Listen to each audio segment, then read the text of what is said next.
I would like to discuss, briefly it seems, the foundation for the three different schools of Buddhism, or vehicles, I should say, rather, of Buddhism. The foundation meaning the underlying thought or reason, if you will, for practicing each particular path. Now understand that the Buddha taught one path. All of the different vehicles of Buddhism are considered Buddhism. They are the Buddha's teachings. So it does not behoove us at all to say that we are on the Vajrayana vehicle and that is somehow superior to the Mahayana and Hinayana vehicle. And neither does it behoove any other vehicle to say that their vehicle is superior to our vehicle. That would not be complementary to the Buddha's teachings. The Buddha did not teach arrogance. And so in that regard, we should have respect for one another's faith. Likewise, we should each of us have respect for one another's religion, whatever that might be. So long as our religion isn't something that harms others, and that is to say that there might, at least theoretically, although I know of none, there might be religions in which people kill one another for whatever ceremonial reason. So long as there is nothing of that kind, we should respect one another's religion. If you know of a person who, as a Vajrayana practitioner in Buddhism, I should say, if you know of a person who is a sincere Hinayana Buddhist practitioner, you should have great regard, great respect for what they do. Also, if you know of a person who is a Christian, and in their Christianity they are very sincere and very devout, and feel themselves to be honestly practitioners, and know themselves as well to be listening to Jesus' wonderful teachings about compassion and loving kindness, then you should have nothing but great respect for them, and you should never try to change them. This I believe with my whole heart. The only time that I feel that I should even offer the Buddha's path to someone who has been in another religion is if that person comes to me dissatisfied and feels as though they are looking for something else and they are honestly and truly attracted to the Buddha's teachings. Many a time I have sent people of other faiths back home to their own ministers and have said, you really feel yourself to be Catholic or you really feel yourself to be Protestant, then you should go and talk to your minister and clear up your doubts. If the doubts are still there, then come back and talk to me. But go and find out if there isn't something that you can repair in your own faith. And we should think like that. That's a little aside from our teaching today, but I really would like you to hold that in your minds as being very, very important. In that way, we can expect and hopefully engender equal respect from others. We complain sometimes that people scorn our robes. Of course, here you see the monks and nuns, and we have some difficulty in that these robes are not really welcomed in our society. Most of the population does not understand what they are. They do not understand the life of a true renunciate. Likewise, when we are working our prayer beads and saying our prayers, there are many who don't respect us for that as well. And there are some that come and they see our many different representations of the enlightened qualities of the Buddha represented by the statues in different positions and holding different hand implements, and they do not understand that these are many representations of those enlightened qualities of their own mind. They do not understand that, and so they think that we are worshiping statues. And so there is always some criticism, you see, that we have. How will we combat that criticism? Well, we should think about what the children did to help their little countries when they pretended that they were kings of countries in their games, in their stories rather. And in the same regard, with the same method, we should reach for respect by respecting others. If we truly have no scorn for the faith of any other, so long as that faith has within it the element of compassion and a sense of righteousness and moral value, as long as we truly respect that from our heart, eventually it will happen that in this country, this brand new permeation of Buddhism will come to be respected. Buddhism will come to be understood as what it is, one of the world's great religions, one of the world's primary religions, and certainly one of the world's oldest religions. and we can be at peace about that. At any rate, if we look at the foundation of the Hinayana point of view, and the Hinayana, again, is one of the vehicles of Buddhism, and there are considered to be 3 vehicles of Buddhism. In the Hinayana point of view, the foundation or the basis for one's practice is becoming weary. Really, the word is weary of samsaric or cyclic existence. By samsaric or cyclic existence, I am speaking of the cycle of death and rebirth, the continuation in the realm of death and rebirth that we see before us now, the ordinary realm that we see before us now. The participation in that, the endless participation in that. In the Hinayana point of view, when one practices, one begins to practice because of wearying the continuation of cyclic existence. One sees the faults of cyclic existence. One sees that in cyclic existence, all aspects of cyclic existence are pervaded with suffering. Of course, it would be stupid to think, and certainly that does not mean that every moment one is alive in cyclic existence, one is suffering. I don't especially feel that I am suffering right at this moment, and perhaps some of you don't especially feel that you are suffering right at this moment. Yet you know that that's a small space of time in a relatively large scheme of things. That we are aging, and that aging is a suffering. None of us can honestly say that we wish to age. None of us can honestly say that we wish to get wrinkled. None of us can honestly say that we wish to become feeble. None of us can honestly say that we wouldn't like to remain as vital as we were, or for some of us are, for some of you are, when we were younger. None of us can honestly say that. None of us wish to become aged and frail. Also, we know that while we may be relatively healthy now, there is always going to be sickness. Some people become sick very often, some people become sick rarely, but all of us will become sick right before we die. That is certain.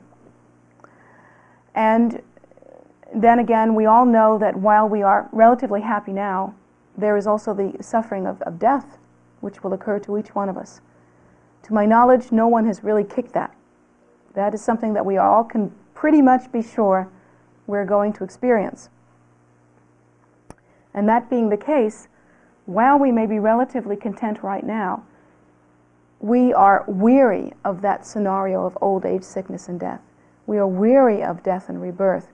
We are weary even of the kind of happiness that we have, which is a temporary happiness, which carries with us the price of having that happiness end. Because the problem with happiness of any kind is that it seems to be finite. Haven't you ever discovered for yourself that you'll wake up in a glorious mood, and it will be a glorious day, and you almost dread that because you know that the moment that changes, you'll miss it horribly. I've had that described to me again and again and again. People are almost afraid of happiness, and it's because, and that is one of the Buddhist teachings, that inherent within any such happiness is the knowledge that that happiness is impermanent, and therefore we have the suffering of impermanence, that we can't even trust our own sense of joy. We don't trust that. And human beings base their experience on self on the variations in their continuum. They really understand themselves to be a certain way because of their experience. That seems to be what we do. Our minds are not so stable that we can remain stable within any experience. We will not be viewing ourselves and understanding ourselves the same when we are feeling extremely happy as we do when we are, say, in danger of losing our lives, or in the midst of some tremendous life-threatening or life-changing trauma. There's no way that we can view ourselves in the same way during both of those experiences. We don't have that kind of stability. It is inherent within our clinging to self-nature as being inherently real that we seem to be modified by our sense of experience. So we weary of that, and that is the basis for the practice in the Hinayana path. In the Mahayana path, the foundation and basis for our practice, of course, is compassion. And compassion in the sense that one studies the nature of cyclic existence, and particularly one studies all of the participants in cyclic existence, that is to say, samsaric or feeling beings. We study human beings, we study animals, we study, the Buddha teaches us that there are non-physical or unseen beings, and beings and life forms that we really cannot understand, but we try as well as we can to study each of the participants in cyclic existence. And from the enlightened point of view of the Buddha, we are taught that each of those participants in samsaric existence have as their seed nature, their potential nature, their true nature, the Buddha nature. That means that within each one of us there is the potential to become Buddha, in that each one of us has as our seed the Buddha nature. That is our true nature. But this is also true of all animals. This is also true of all forms of life that are samsaric beings. We believe that their inherent nature is the primordial wisdom nature. And so that being the case, then according to that, all sentient beings are absolutely equal. We are, each one of us, equal to the Buddha himself. He was not heavier somehow than us, in the way that lead would be heavier than feathers. His intrinsic worth in that regard was not heavier than that, you see. So that being the case, we must understand the Buddha in a different way. The Buddha had as his inherent nature the primordial wisdom nature. We have as our inherent nature the primordial wisdom nature. According to the teachings, he practiced through aeons and aeons of cyclic existence with his meditation and contemplation and compassionate activity, accumulating all of the virtues, and over time purified his view sufficiently to be awake to that nature, where we still remain in delusion and are unaware of our nature. We are not enlightened in that regard. When we also practice through aeons and aeons of cyclic existence, contemplation, meditation, recitation, offerings, generosity, what else? Studying, teaching, visualization. These practices, when we practice these 8 practices, we too will attain exactly the same result. We too will awaken to our Buddha nature and will be the same as the Buddha.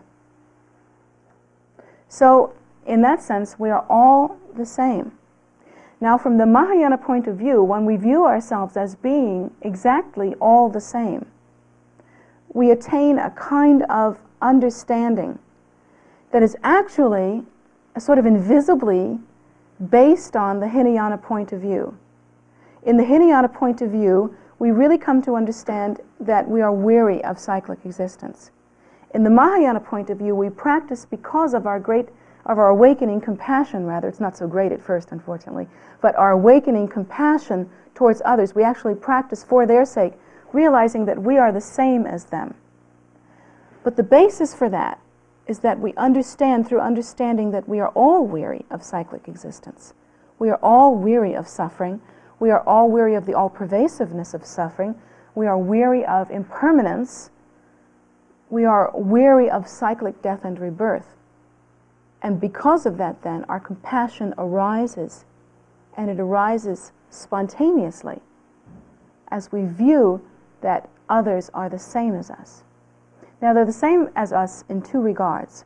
Not only in that they are essentially the same, that is to say, having the same nature, having the same seed potential, but they are also exactly the same as us in that all sentient beings have one thing in common. We all wish to be happy. And we all have a pretty much 50-50 chance of achieving that happiness. in that we do not understand what comprises happiness. We don't understand what makes it up. We're, again, going back to the children's lesson today, we are more like the king that says, oh, that country is bombing us, so we better bomb them back, and that's what we'll do. Will we attain happiness that way? Well, of course, that's impossible. We don't have the building blocks for happiness in that scenario, do we? All we have are the building blocks of destruction and suffering. But supposing we were to take the view that the children took in their pretend stories, supposing instead we were to say, these people wish to come and bomb us, let us quickly amass together as one and purify the karma that has brought about this circumstance, and let us work quickly because the bombs are coming. Hopefully they haven't been dropped yet because you don't have that much time. But at any rate, we can begin to practice in such a way as to change the cause and effect relationship that brought about that result. Well, as sentient beings, we don't really have that awareness. We are more like the first king. It's a long time before we can be like the second king, who can realize that our loneliness isn't really something that we can handle in the way that when we're naked we can put on clothing. We can't find a short remedy that is really long-lasting for loneliness. We find that according to the Buddhist teachings, loneliness, for instance, is caused by selfishness. And that through a great deal of practice of generosity, the problem of loneliness eventually will be solved. And there's really no other method that works. So we come to find that out about one another then, that we are all the same and that we all wish to be happy. And our compassion is aroused in that we don't know that we're all the same. We fight one another. Here is the primordial wisdom nature in its inability to see itself fighting the primordial wisdom nature that is not inherently separate.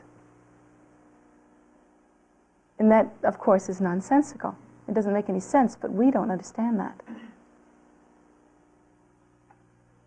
Similarly, or rather, also, I should say, the other way in which we are the same is that it teaches us that we are all wishing to be happy, that we all have the same suffering, and that we can't seem to be able to solve the problem. We don't understand the building blocks of happiness. We can't seem to be able to get the bull by the horns. We can't seem to be able to get a hold of it. And so our compassion arises, realizing that sentient beings are in something of a pickle. And something of a pickle is not just a small pickle, it's a big pickle. We're talking about a pickle that lasts for aeons of cyclic existence. We're talking about a Whopper kosher dill. It lasts for aeons of cyclic existence, and it is a very difficult problem to solve. Now, the basis of practice of the Vajrayana path actually sounds as though it's quite different. In the Vajrayana point of view, one actually practices pure view. Now, the basis for that practice is the generation and completion stage practices in which one generates oneself as a meditational deity and remains aware of oneself as the meditational deity, and then also practices the dissolution or completion stage practices, and one realizes the inherent nature of that meditational deity, and that it is the union of emptiness and luminosity, or emptiness and bliss. And one realizes that nature to the depth of one's being, and one remains aware, if you will, or cognizant of that nature continuously. Now that sounds as though it's quite different from wearying of samsaric existence, in that now you're not really wearying of samsaric existence in terms of putting it away, but instead we are more utilizing the view of samsaric existence to change it through pure view in order to see oneself as the pure meditational deity and the environment as being the environment of the meditational deity, which is called the celestial palace. So it seems to be very different. The goal or the aim of the Vajrayana point of view, then, is to, within this very realm, or rather I should say sphere of activity, within this very piece of relative reality, one can practice in such a way as to remain awake, even as the Buddha described himself as awake, through generating oneself as the primordial wisdom deity, remembering and remaining cognizant of the nature that is emptiness and luminosity as one. That seems very different from wearying of samsaric existence. It also seems very different than compassion, doesn't it? I mean, where's the compassion in that? Well, actually, that isn't true at all. It is not at all different. In order to practice effectively as a Vajrayana practitioner, one must be absolutely secure in one's wearying of cyclic existence. And one must be absolutely stable in one's pure compassion. That one must be absolutely stable in that. And the reason for that is this, or the way that works is this. In order to generate oneself as the deity, as the meditational deity, through visualization, through mantra recitation, and through continuing recognition and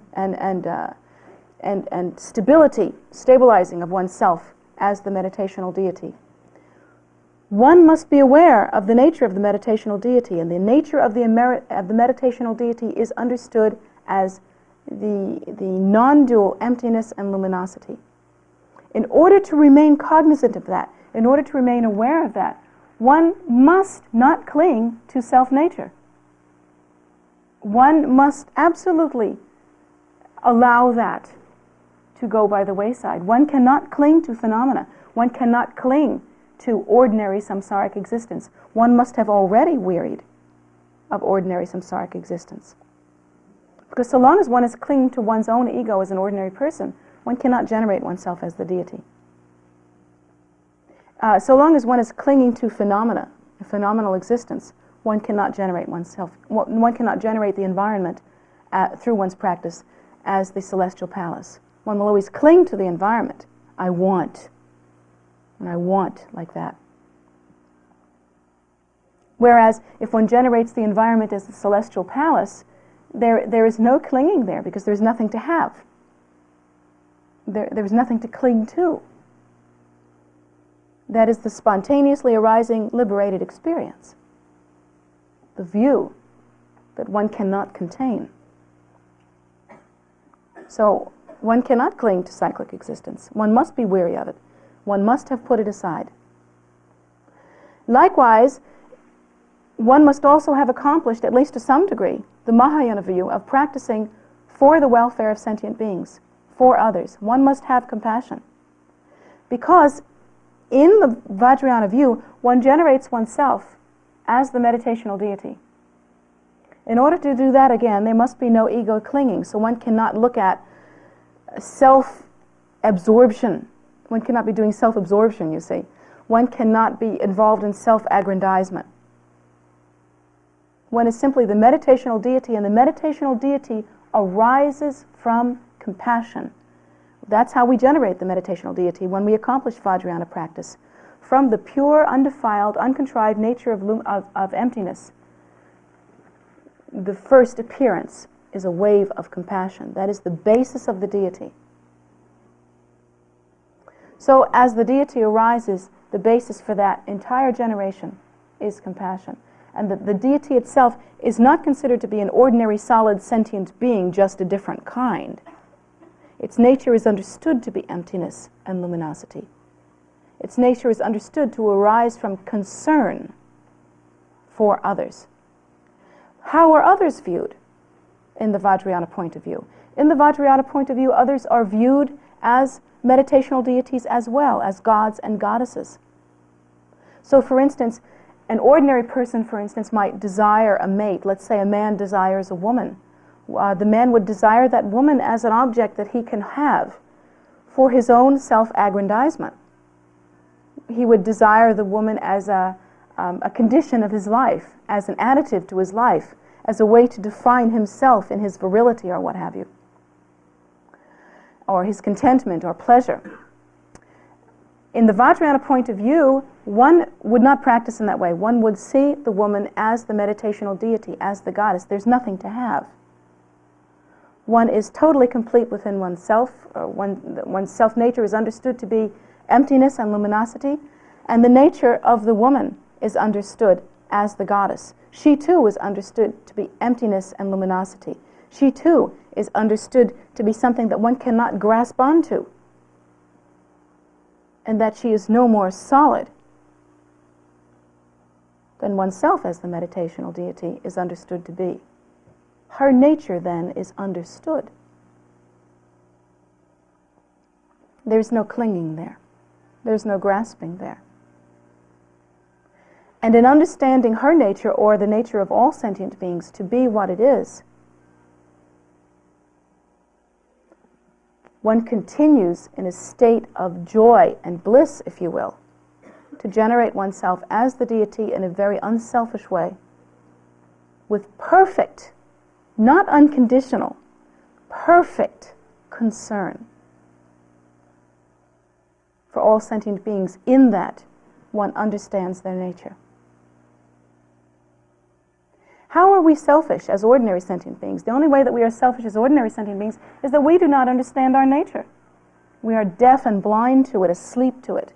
And we do not understand the nature of others. If we did, we would know them to be Buddha. How could you treat a Buddha in a selfish way? It's especially hard when you yourself are also Buddha and inseparable from them. And so the awakening understanding there has inherently within it wearying of samsaric existence, or turning away from that. And not only that, but also perfect compassion, perfect loving kindness and concern.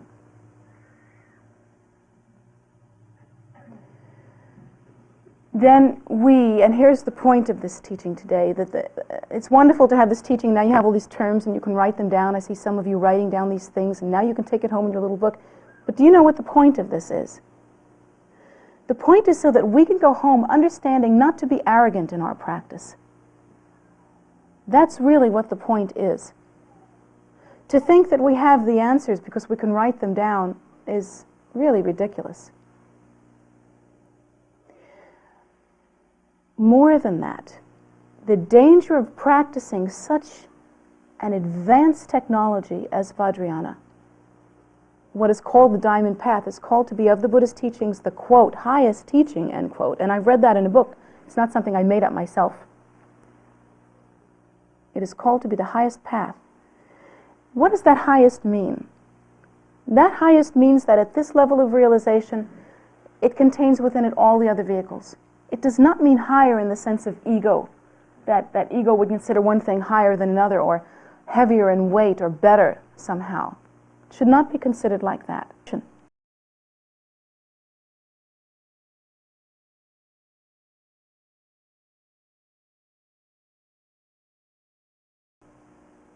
One thinks